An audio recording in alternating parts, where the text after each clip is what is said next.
Football.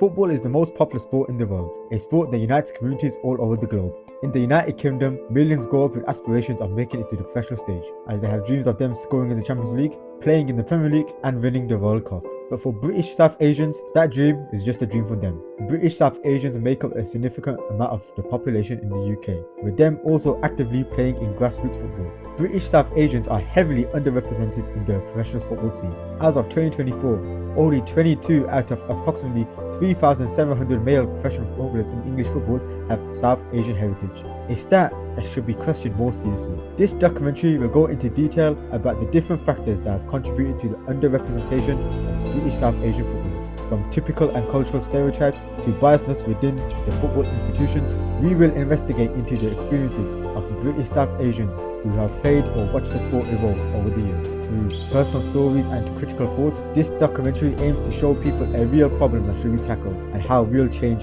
can begin. This is the Disengaged Sideline.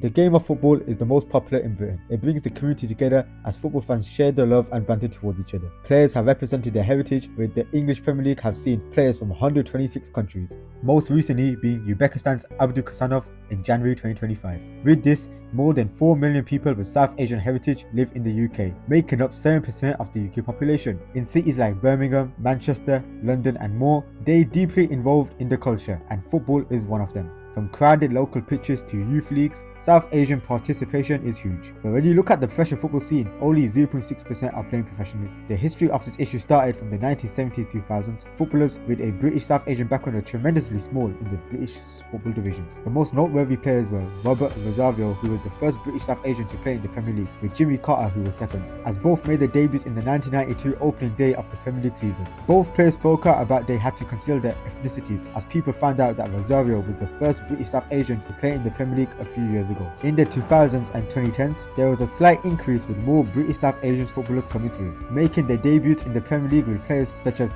Michael Chopra, Neil Taylor and Hamza Chowdhury. But why is this the case? What stops the talent from reaching the top? I have never with my own two eyes seen a prominent South Asian footballer. Today, yes. When I was younger, no. You know, I don't think they are much in professional football. I think that there's the difference of opinion. You know, they get a lot of backlash, they get a lot of hate, and I think that's why they don't lean towards going into professional football. Maybe there's a championship player. Besides that, not really. So no, and especially when I was watching football, there was no one for me to look up to apart from players who were at the club that I supported, or Muslim players. Not really, you know. Now, growing up, I didn't see many people like me making it professional. Yeah, bro, not all, man. I was told I was playing on really good on some of the academy trials, so even then, I don't know why I was picked. I think maybe it's because I was South Asian, I'm not sure though. You hear more stories about rejection, like from our background, you see. So that's why I lean towards more cricket. Back in my day, there weren't any opportunities back then. So there was no Sky opportunities. There wasn't like this much, you know, the way it is now. It wasn't like that. So that's why like there's like less of them, you see. I wasn't strong enough or didn't have enough mentality. Yeah, quite a few times at school, football trials, like not scary but intimidating kind of, you know what I mean? I was looking to pursue being a goalkeeper fully at a club or trying to get some sort of scholarship at an academy. But last year, I'm very grateful to say this, I received an offer to study medicine at Glasgow, which was the city I was born in. And it was an offer I couldn't refuse, so that's something that I took, and there were numerous factors towards it. You really saw like South Asians there, even if they were good, you know. There were stereotypes about us not being physical enough or lack of commitment, but often just nonsense, to be honest.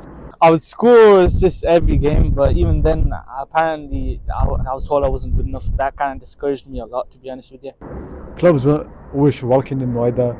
With cricket, there was always like a path open to us, you know. So that's why I gradually grew into that more after. Yes, football is a big role. Sport Man United. To be honest, I think everything's football. To be honest, it's like a sport where you can honestly challenge other people. Like for example, there's one thing you sit on a Sunday evening and you're watching football on a Friday evening. Football for me, it's self-improvement for me. I watch it every single day, and the way it's impacted me in my life, it's always made it a lot better than it would have been had I not been going through it. And it's just with my family, we love Liverpool, so it's a big thing for us. And we have other family in our family. It's like different people support different teams, so have a bit of a competition towards each other and stuff like that. A lot of my other friends as well, when I look at them, they've always been their lives have always been improved by football as well. So it kind of makes me strive to do better, if you get what I mean. I think this was quite different depending on where I came from. So in Birmingham, as I mentioned, it was very, very, very common. My whole family supports Man United. Some of the other players they support different teams, but mostly it's Man United. I still play with like the boys and stuff, yeah. But when it comes to taking serious or cricket, I play just on a Sunday, like during the cricket season. You see, play a park sometimes with the boys. But football, I just enjoy it casually there and then. And cricket is like where I feel belonged. I still remember my coach, Mr. Maxwell. He was someone who was very supportive, helped out. He saw my weaknesses in my distribution, and he often told the team in big match. So in practice, he would make me work on it. I got no support from my coaches and my team. No, not particularly. Like we didn't feel wanted, I think. No, not really. My coach didn't know the value of what I had in me and what it was, and I don't think they respected anything. Not particularly, nah, because I think a lot of South Asian players don't feel like senior football clubs. Also, my parents, my family, my friends around me saying, they don't see a path for me to be successful in that. Whereas cricket, I got a lot more backing from the people around me, from the coaches. They used to help me a lot, even when I was struggling. So they help me a lot, and it's more diverse as well. I see the culture when you cricket as well, like how confident you are and how much it help you as well. I was told I was one of the best in those games, but I still just didn't feel. I didn't get any support. It didn't feel that great, to be honest with you. I'd focus on breaking down the stereotypes actually. That's around South Asian players. There needs to be more education for coaches, you see. We need more representation now, especially with a lot of different footballers from different backgrounds. In general, they just need more representation, more chances, more opportunities. Just make them feel more represented in football anyways. Better scouts and more open to people. Is to have more academy or developmental teams. Yeah, I think the best thing would be to honestly give more representation to South Asians and different backgrounds and stuff like that. I think they could have that. They could have that in them that can make football way better, and it could stretch quite far in the world.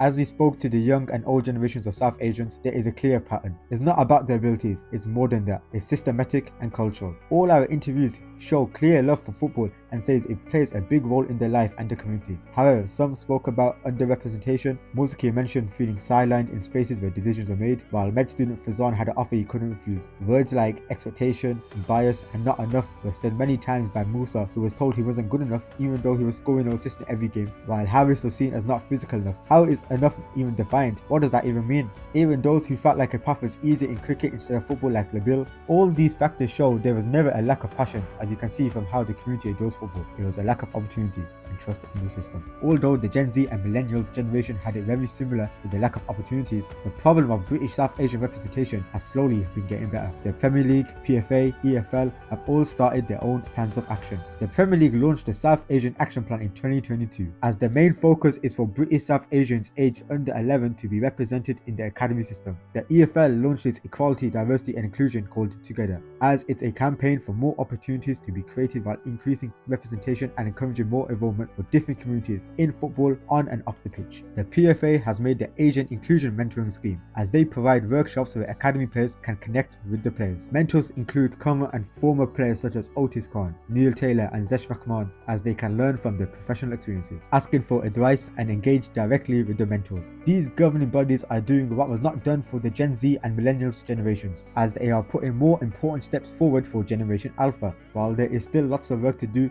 the increased support for British South Asians in the game offers a better future for future generations, one where talent and passion can be utilised, and every young player has a fair chance to succeed in football, reaching crazy heights. This documentary has taught me many things. As a fellow British South Asian, this has taught me underrepresentation is not just 0.6% of professional players being South Asian. It is an experience where real people are living with missed opportunities and the dreams being crushed. What was amazing to see for me is even with the missed opportunities and the dreams fading away, the love for football runs deep in the British South Asian community. Whenever it's playing or watching a football match with your family, the community stays strong for it. I learned that for many, football was not a career pursued because of a lack of talent, it was because of stereotypes, systems and expectations. Whenever it was told you were not good enough or physical enough, had to choose a more secure career path, or even simply never seen belonging as a footballer, it makes me happy to see the new generation get the help provided with the action plans, as it shows if you compare generations, you can see how far we have come. As a British South Asian lad who wants to work in the sports industry, this documentary has showed me being represented is important, as it starts with people's stories getting more attention. This documentary is the Disengaged Sideline, as I hope the name of my documentary becomes a reminder that no one should be stuck on the sidelines forever.